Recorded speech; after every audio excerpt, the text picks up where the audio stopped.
Assalamualaikum warahmatullahi wabarakatuh.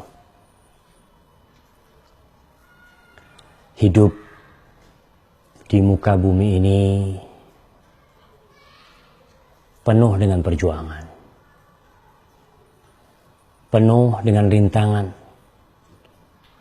dan fase-fase yang kita jalani dalam kehidupan itu, yang udah diatur oleh Sang Pencipta, pada hakikatnya akan mengantarkan kita kepada kesempurnaan, kepada kematangan kepribadian kita. Kita lihat bagaimana Nabi Yusuf alaihissalam, Allah Jalla Jalaluh mendidik, menumbuhkan Nabi Yusuf alaihissalam di sebuah lingkungan yang dengannya dia menjadi kelak seorang nabi. Nabi Yusuf alaihissalam diusir, bukan diusir ya, tapi dia dibuang. Yang buang Nabi Yusuf ini keluarganya sendiri. Kakak beradiknya itu berkonspirasi untuk menjauhkan Nabi Yusuf alaihissalam yang dimanja sama bapaknya Nabi Yakub, sama ibundanya, itu ingin dipisahkan oleh kakak beradiknya dari orang tuanya. Dan ujian ini adalah ujian untuk dua makhluk Allah Jalla Jalaluh, untuk Nabi Yusuf sendiri dan untuk ayahandanya Nabi Yakub alaihissalam. Dipisahkan tuh dua orang yang saling mencintai. Tapi Allah Jalla Jalaluh memiliki hikmah yang sangat besar sekali. Nabi Yusuf melalui perjalanan panjang dibuang di dalam sumur, kemudian dijual kepada salah seorang dari bangsawan-bangsawan Mesir. Kemudian setelah dewasa, dia digoda dengan istrinya. Dan setelah itu dia dipenjara bertahun-tahun.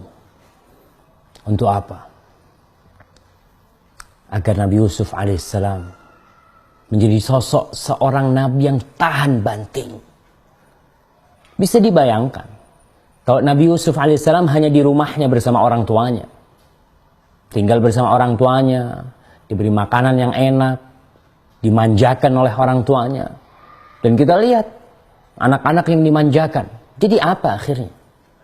Tapi Allah Jalla Jalaluh ketika memisahkan itu Nabi Yusuf dari orang tuanya, kelak Nabi Yusuf keluar dari penjara menjadi seorang sosok lelaki yang membuat perubahan di muka bumi ini.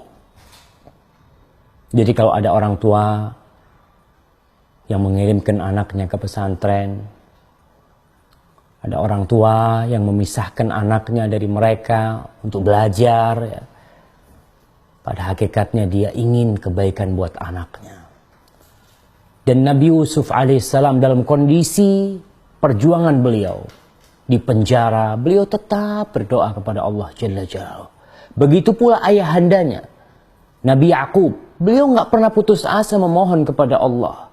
Bahkan tatkala adik Nabi Yusuf alaihissalam nggak bisa balik, ya, Benyamin itu. Kemudian kakaknya yang paling tua pun juga nggak bisa balik karena nggak mau balik kakaknya. Maka Nabi Yakub alaihissalam tetap optimis dan dia memohon kepada Allah agar Allah mendatangkan bihim jami'an, semuanya dibalikin nanti. Dan suatu saat, tatkala janji Allah mengabulkan doa hambanya yang soleh, Nabi Yakub alaihissalam itu mencium baunya, harumnya Nabi Yusuf alaihissalam. Dia mengatakan kepada keluarganya, "Inni la ajidu riha Yusuf laula an tufannidun." Aku mencium baunya Nabi Yusuf, baunya Yusuf alaihissalam. Andai kata kalian tidak mendustakanku. Oh, keluarganya tetap dia mengatakan, kau itu tetap innaka lafi dhalalikal qadim, kau tetap ada dalam kesesatanmu yang lama. Tapi Nabi Yakub alaihissalam, beliau tetap optimis dan ternyata betul. Nabi Yusuf mengirimkan pakaiannya. Dan ketika pakaian itu dilemparkan ke wajah Nabi Yaqub alaihissalam, fartadda basira. Nabi Yaqub bisa melihat. Subhanallah. Langsung anak-anaknya itu mereka meminta maaf kepada orang tuanya. Dan keluarganya minta maaf kepada Nabi Yaqub alaihissalam. Saudara-saudaraku, jadi hidup ini penuh perjuangan. Kalau kau mendapatkan cobaan, ya lihatlah Nabi Yaqub alaihissalam cobaannya. Cobaannya dipisahkan dari anak tercintanya. Cobaan dia, subhanallah, dia jadi buta karena seringnya menangis. Dan Nabi Yusuf alaihissalam dicoba dengan dipenjara, dijauhkan dari orang tuanya. Jadi intinya, kita harus bersabar menghadapi semua yang terjadi. Tatkala kita bersabar, Allah mengatakan, wabasyiris sabirin. Wabasyiris sabirin. Berikan kabar gembira. Buat siapa? Buat orang-orang yang bersabar. Alladzina idza asabathum musibatun qalu inna lillah wa inna ilaihi raji'un. Yang mereka kalau kena musibah, tertimpa oleh petaka, langsung tuh ingat sama Sang Pencipta. Mereka mengatakan inna lillah, kita ini milik Allah. Rumah kita apalagi nih. Orang jiwa kita, tubuh kita milik Allah Jalla Jalaluhu, wa inna ilaihi raji'un. Dan kita kelak akan kembali kepada Allah Jalla Jalaluhu. Ulaika alaihim salawatu min rabbihim wa rahmah wa ulaika humul muhtadun.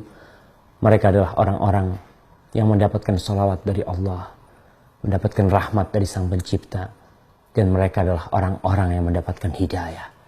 Belajarlah dari Nabi Yusuf alaihissalam dan belajarlah dari Nabi Yaqub alaihissalam agar kita bisa terus bersabar. Assalamualaikum.